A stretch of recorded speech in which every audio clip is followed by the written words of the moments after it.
To just see the level of open conversations around helping each other navigate these uncharted territories was, to me, I was like, yep, that's it. Like, that's a turning point.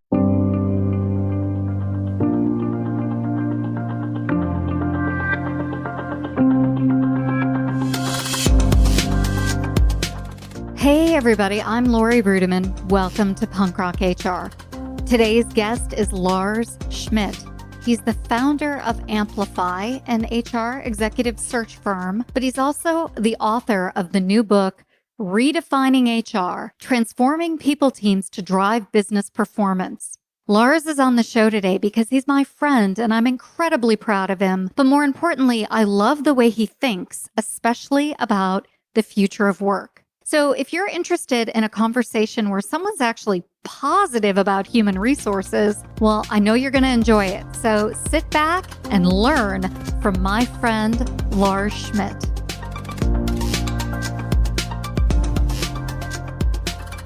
Hey, Lars, welcome to the podcast.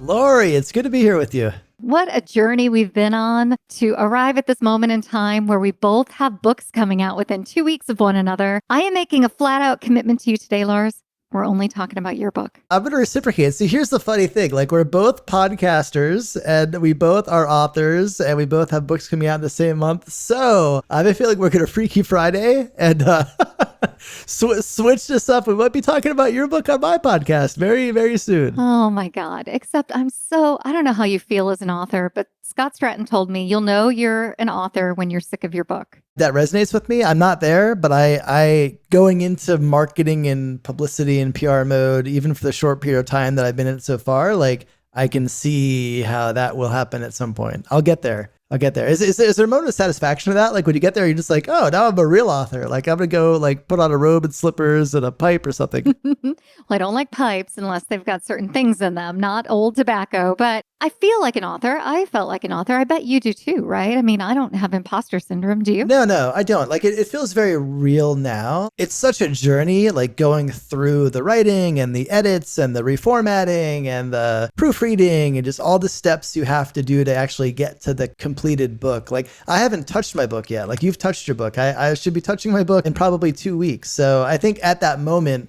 it will hit a different level of realness, but it definitely feels real. And I feel a sense of accomplishment, by it. Like it's something that I always wanted to do. And it came out the way that I hoped it would come out when I thought, hey, I should write a book about the stuff that I've been working on. So in that sense, yeah, absolutely. Well, why don't we begin where a normal podcaster would at the beginning and talk a little bit about your book? I mean, why start there? That's boring. We have too much history to just go through traditional formats. I know, it's so dumb. Well, you did write this amazing book about the world of human resources, but unlike me, you didn't make fun of it. You are trying to be productive and thoughtful. So tell us about your book. So the book is really the kind of culmination of everything I've been working on and thinking about for the last 5 years, from HR open source and traveling the world and meeting with practitioners and, understanding what they were struggling with and what they were doing really well at, to the 21st Century HR series and Fast Company last year, where I got to, do deeper dives in different organizations and businesses, to the podcast where I've been able to interview CEOs and CHROs and chief people officers and talent leaders who are really, I think, transforming the field. It's becoming something different. I shouldn't even say becoming. For them, it is something different. And so the book, I had all these disparate pieces of content out there that I thought were individually valuable. But as you know, you're a content creator. Like you have podcasts, they get lost in the ether. Even if it's a great conversation, it'll get lost in the ether. You have a great blog post, even if it's in a place like Fast Company, it'll get lost in the ether. And I wanted to really kind of take everything that I've been thinking about, learning, working on, and create something that would be a bit more substantial and broader and lasting. And that was really the spirit behind the book. So the book is kind of, it's a roadmap to modern HR. It's a framework for modern HR that really kind of dissects some of the fundamental components of modern HR and talks about how they're different from legacy practices. Well, I love all of that because it really gives us a jumping off point to talk about why you're so optimistic about HR and why you believe in the future of HR. So share a story with us that really makes you feel good about where the industry is heading. I think getting back to February of 2020, when this thing known as COVID-19 was beginning to, move from Asia to Europe, and the writing was on the wall that this was going to be a global phenomenon. And Nobody practicing HR had been through anything like this. And nobody on the planet had been through anything like this. This is something unlike anything we'd ever seen before. And what I saw, and it started in these small networks and communities of CHROs and CPOs that I'm in, I started to see people having a conversation. How are you thinking about this? How are you going to adjust your business to X? What happens if Y happens? I saw those conversations grow and grow. And then I wrote a Fast Company article based on that, which led to that coronavirus open source HR comms document. As you know, HR is traditionally silos. We don't share anything. Everything is trade secrets. Everything is walled off. And I'm a huge proponent of open source. I've always been advocating for that. But to see it happen at scale this year was so inspiring and satisfying. And to see like people be like, look, shit, I've never been through this before. What the hell are you doing? Like, how are you handling this? And like, oh, well, we haven't either, but we're trying to do this. Here's how we're communicating. Here's what our cadence is. Here's how we're shifting to remote. Here's how we're determining how we're going to support our employees through this. And to just see the level of open conversations around helping each other navigate these uncharted territories was, to me, I was like, yep, that's it. Like that's a turning point. And you can't go back to those legacy excuses for not sharing and not collaborating and not realizing that it's not zero sum. Everybody can win. Everybody can collaborate. Everybody can benefit from that. You know, Lars, I love your optimistic take on what just happened in the world of human resources. And COVID gave us a really good example of people coming together and sharing good ideas. And so now, okay, we nailed the pandemic, but there are a lot of other risks that are emerging, risks we're never going to even know that are going to hit us in the face. And I'm a little worried that we're not going to learn the lesson of COVID, which is to do some really good risk mitigation, to really think about the future. You know, we've got climate change as one of the existential issues of our time that could disrupt power, transportation, health, safety, welfare. I don't hear HR people talking about climate change. So when you look at COVID, is that something to be proud of? Is that something you see continuing? Or are you a little worried like me? So of course I'm worried about those things. Those are macro human at-risk things that you mentioned that the fate of our planet kind of depends on. I think that there's certain things that fall within the realm of what HR and people operators can influence and impact, and certain things that I think go beyond their ability to influence at a macro level. It's more likely that we're going to die from climate change in the next couple of years than from coronavirus. I mean, the odds are not in our favor. And I think about whether it's growing typhoons out in Asia that have been just traumatic in the Philippines, right? Or, you know, hurricanes or earthquakes from fracking. I mean, there are all these things that we're doing to the planet that aren't just a threat to life, but they're a threat to business continuity. And I mean, I'm not Greta Thunberg here, but, you know, I see this as an emerging issue. And just like we didn't think pandemics were in the domain of HR professionals, I think climate change is yet another thing. I mean, there are a million examples like this, but I like that you're optimistic and think that if we can handle COVID, there's hope. Hey, this is William Tincup, and you should know about the You Should Know podcast. It's a topical, fun podcast with Ron, myself, and a guest, or guests, plural sometimes, and we tackle the most timely topics of the day. Give it a look, give it a listen, and subscribe.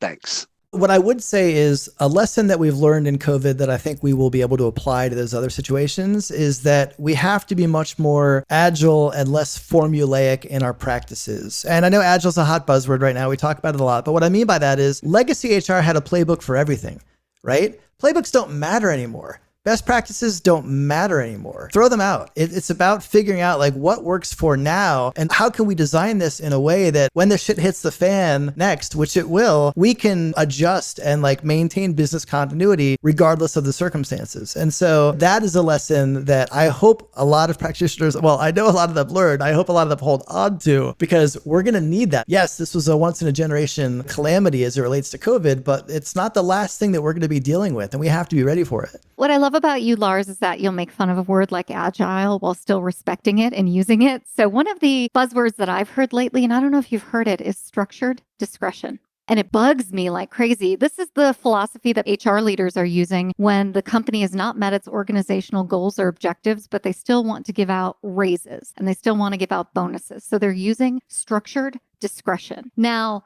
I hate that phrase. It sounds ominous. I'm kind of with you there. Instead of being kind or compassionate or just doing the right thing, it's processized. It's structured discretion. That alone tells me we've got some work to do in HR, but you've met with HR leaders who would never use the phrase structured discretion. Who are some of your leaders that are mentioned in the book? One of the things that's so great about the book, from my perspective, is like, this isn't just Lars's take on X, Y, or Z. Like, there's certain topics. That's a good take to have, though, Lars. Come on. It's a fair take, but people don't want to read 270 pages or whatever of like Lars's opinion on all these things. The other reality is I own the fact that I'm not a practitioner, right? I've been out of that seat for 7 years. I'm deeply connected to it, but I'm not in it. And so throughout the book, over 50 people have contributed case studies, personal essays, quotes, stories, etc. Practitioners actually doing the work. I have a chapter on people analytics. I'm not a people analytics expert, but David Green is, Al Adamson is. I know the people who are, and I can harness their experience and their perspectives on all of those different things. So those are 2 people in the book: Caitlin Holloway, Katarina Berg, Anna Binder, Beverly Carmichael, Madison Butler, who I know you had on your podcast recently. So again, over 50 people. I feel incredibly fortunate and grateful that they were willing to dedicate their opinions and their expertise and really, I think, give the book life so that it's not just, again, my singular take on all of these things. I'm able to frame it, but then bring in real experienced practitioner voices who are actually doing that work and lending, their voice to it to bring it to life.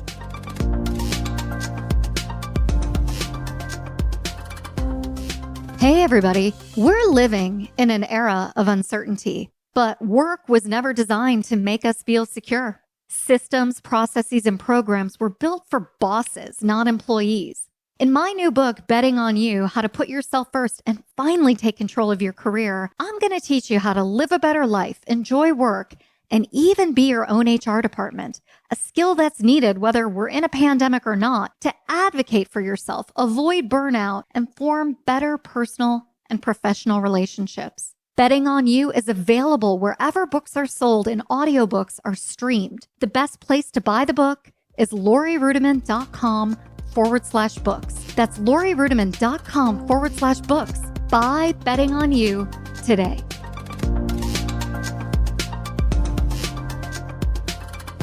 That's one of the things I love about your book. I loved about the idea from the beginning because you're actually trying to connect your reader with real world practitioners. So do you envision a world where readers reach out from the book to those experts to connect with them directly? 100%.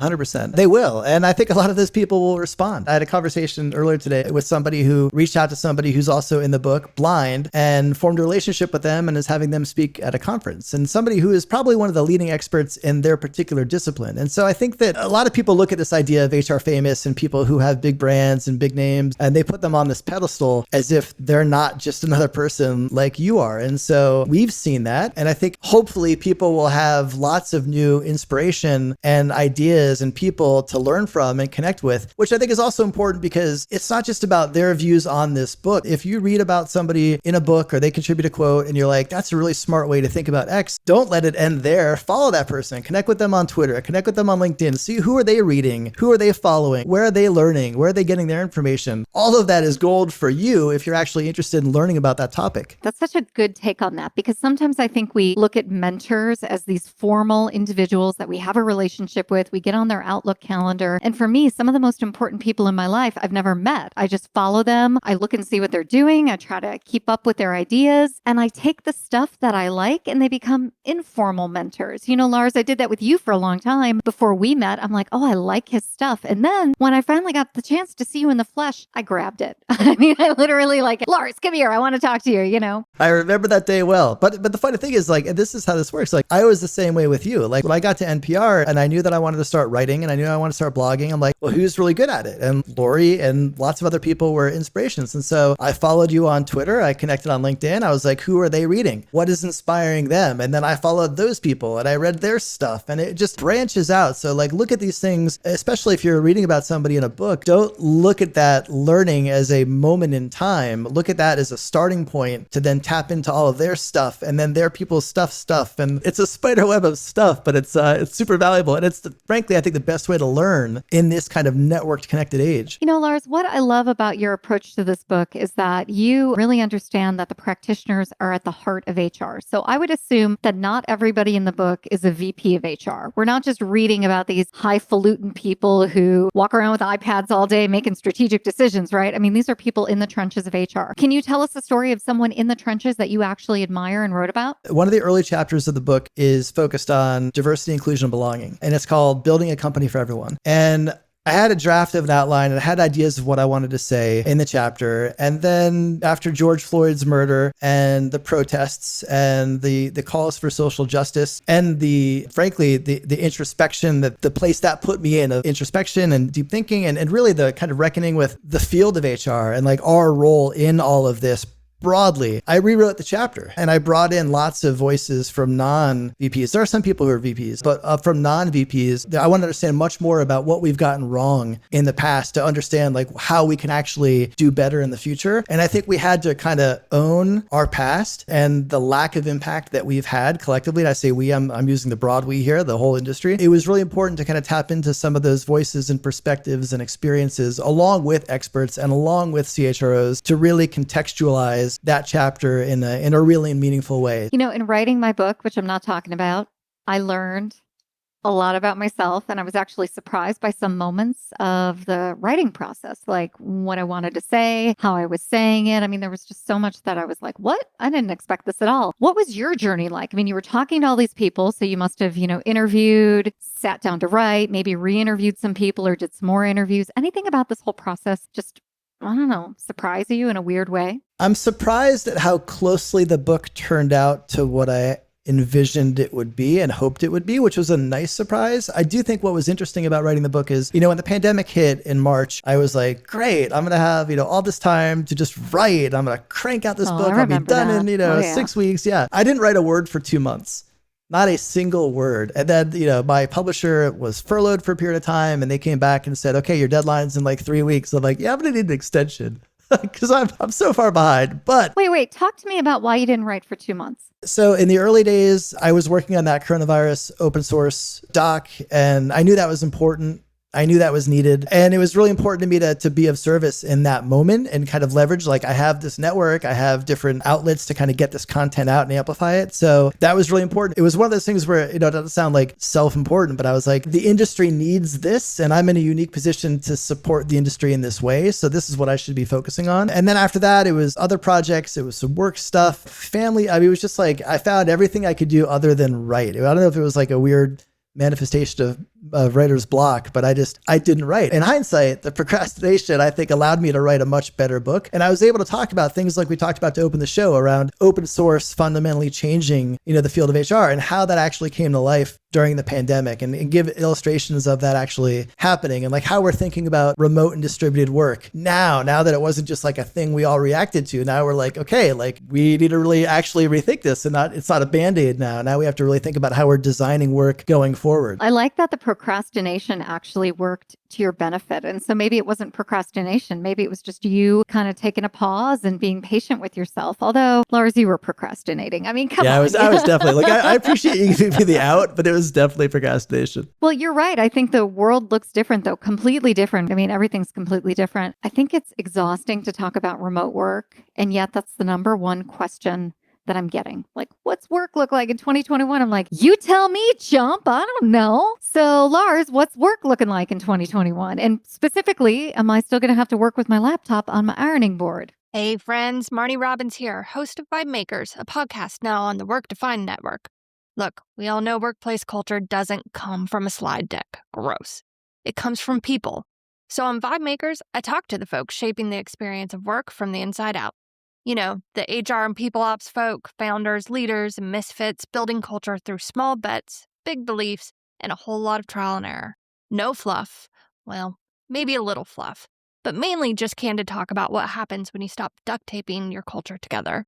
Come check us out. Listen to Vibe Makers wherever you get your podcasts. No, because since you know you're going to be doing it for longer, you're going to upgrade your ironing board to something a little bit more permanent. No, it's interesting. Like I wrote a piece for a Fast Company last year called How HR Will Look Different in 2020. And the interesting thing looking back is that post actually became the foundation of the book. That post was really the core elements of how it looked different became the fundamental aspects of the book. And so my editor reached out and said, hey, could you write a piece for 2021? And I was like, I can. I'm like, I'm not going to make it a prediction piece because that's bullshit anyway. And like everybody does that. But I will say, like, I will again focus my lens on the progressive wing of HR. But I will say this is how these progressive teams and functions will look in 2021. And I think, remote and distributed, my view there, and again, I will caveat this by saying this only applies to jobs that have the privilege of being able to work remotely. And there's a large population that does not. And so let's not, you say this as everybody's going to be remote. Lots of people can't be remote. But for companies that can, distributed is your default now.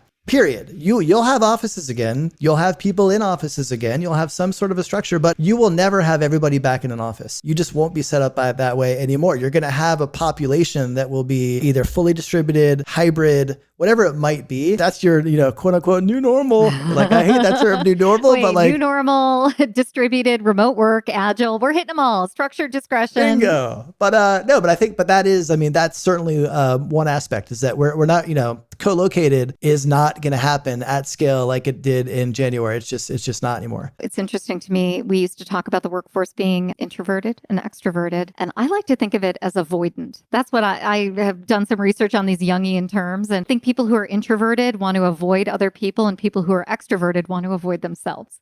And like the dialogue in their head. So that's kind of like the Jungian root of that. Did you just make up Jungian? Is that a real word? No, like Carl Jung, like Jungian. Okay, fair. All right. So this is what I believe about introverted and extroverted, but I lose this argument all the time because people love to classify themselves that way. And now I see individuals returning to work, like literally returning to work, like they're going to the office, including my husband, who would identify as introverted. But I think there's just something really interesting happening where community matters. And even people like Ken, who normally wouldn't care if he looked anybody in the eye all day long, is dying for community. So how's community going in the world of work and specifically in the world of HR? If anything, these events have underscored the importance of community. And, you and I have been in communities and proponents of communities for years. And the benefit is so clear. I think that especially in HR, like it can be a lonely job, particularly if you're talking about at the leadership level, it can be insanely lonely. You can't talk to your employees about some of the stuff you deal with. You can't talk to your executive peers about some of the stuff you deal with. So there's a fair amount of stuff in your world you can't talk to anybody about. And it's not always happy, fun, promotion type stuff. Like this is real shit that you're dealing with, and it's emotional and it's hard. And if you don't have those peer communities that you can confide in, that you can commiserate with, and sometimes you're going to struggle. And so I've seen lots of engagement in some of the different CHRO and CPO communities that I'm involved in, because I think that they've just know that they've needed each other. They've needed each other to overcome. I knew somebody who was a CPO at a company and they had a layoff and one of their employees killed themselves. And they got on email and said, hey, I have a super sensitive situation. Has anybody experienced this? Like, what do I do? Wow. That's just the level of emotional stress that requires. If you don't have those peer support systems, it's really hard. So I think it's hugely important that you have that. It's self-care, it's self-preservation, it's all of that. I love that you brought up self-care as a part of this discussion, because introvert, extrovert, we're all going through it. We all need self-care. And yet so many of us don't really understand what that means. We think it could mean, meditation or going out and buying something. Do you talk about self-care at all in your book? I know this is something you're passionate about, and making sure that everybody's physical, emotional, mental well-being is on par with like being healthy. So talk to me about self-care in the age of COVID and HR. I touched on it a little bit, to be honest. Like that could be its own book. It probably should be its own book. I cover burnout specifically for CHROs because of all the things that I just mentioned, all the things that they carry, all the stress, all the isolation. Burnout is running rampant. And we use this analogy in, you hear it all the time, like you have to put on your oxygen mask first before you take care of others. And they're not doing that. Like they're like, I gotta keep my employees supported. I've got to keep my leaders engaged. But why? And don't they know that you can't do anything good in this world on 4 hours of sleep? I mean, you can't. It's impossible. I know that. You know that. They probably know know that, but I think that the weight of the responsibility they feel in this moment, especially 2020 and all the things we've gone through, can be overwhelming. And there's just such a desire to try to help and support and do all the things you can. And I think that, burnout is a real issue that's happening in the space right now because of those communities. People are realizing that they're not alone. It's not just them. Like, lots of people are going through that, and they're sharing tips on self-care and ideas. So I do think that is starting to shift now, which I think is really healthy. But certainly, a couple months ago, it was rampant. I am worried about burnout because burnout unchecked turns into PTSD. I mean, people will be walking around truly physically impacted by the emotional trauma that we've been feeling. And I just don't know how you lead a people function if you yourself are worn out or you're suffering PTSD-like symptoms. But yet, I think we're going to start to face this in the next 6 months. Executive chief people officers, like leaders who are like, I'm done. I'm burned out. That's enough. And I worry about the talent pipeline under that as well. Does any of this resonate with you? So I spent a lot of my time working in tech. The demand for tech chief people officers and heads of people is astronomical, right? Like, I think that's become part of like the lore of Silicon Valley and tech companies is like people, okay, I've got to invest in a CPO or a head of people early. I've got to really be, mindful of building solid people practices that can scale. So that's a good thing. The challenge is they're all like, okay, great. So I want a veteran CPO who's, been through 3 exits and is done. Well, there's only a handful of those people out there, and they're getting hit up every day with calls for opportunities. So I think, that idea of building a bench, and I'm starting to see more external training programs and things specifically oriented at developing the next generation of CPO, but we need it because the bench is pretty thin. And frankly, a lot of these people, and they've been able to cash out from those, they don't want to go back. They don't want to put themselves in that stress. They can do consulting. They could be like me and like do consulting and move from one project to the next and not have that skin in the game that can be very difficult. So yeah, I do think that is important for the future of the field is we've got to have more programs that are developing the next generation, but also doing it with a future-oriented lens around modern HR. It's not about these legacy bodies of knowledge or organizations. They're not preparing the next generation of leaders. So we've got to fill that need elsewhere. Really good stuff, Lars. If you wanted our listeners to leave with one big idea from this conversation, what would it be? I hope they catch some of my enthusiasm about the future of the field. I know that's not a specific thing, but I've seen so much interesting work, and I've seen some of those up and coming leaders who I think are just passionate about the field and looking at it in a very differently than kind of our legacy predecessors. I think the future of the field's in good hands. And I'm an optimist by nature, as you know, but the book is really, I wanted to give context to that. Like, this is why I'm bullish on the future of the field. And so, yeah, I hope people feel, read it and put it down feeling inspired for what's possible and inspired for what they can do in their own career. Well, Lars, I'm super stoked that you spent some time with us today. We'll have your book and all of the links in the show notes. But why don't you tell us? I mean, people are going to be like, I'm going to go to Amazon, but do you want them to go anywhere else? Go to Amazon. I mean, you can go to Amazon. You can go anywhere. You can go to the Publishers Kogan page. Amazon is easy. On your website, right, dude? I mean, it's going to be I linked to it on the website. Yeah. So, redefininghr.com is kind of the hub for everything. So podcast, book, video stuff, whatever you need, it's all centralized there. You got to make it easy for people to find what they need, right? I'm learning from the best. Thank you, Lars, so much for being on the podcast today. Lori, thanks for having me on. It's always fun to catch up.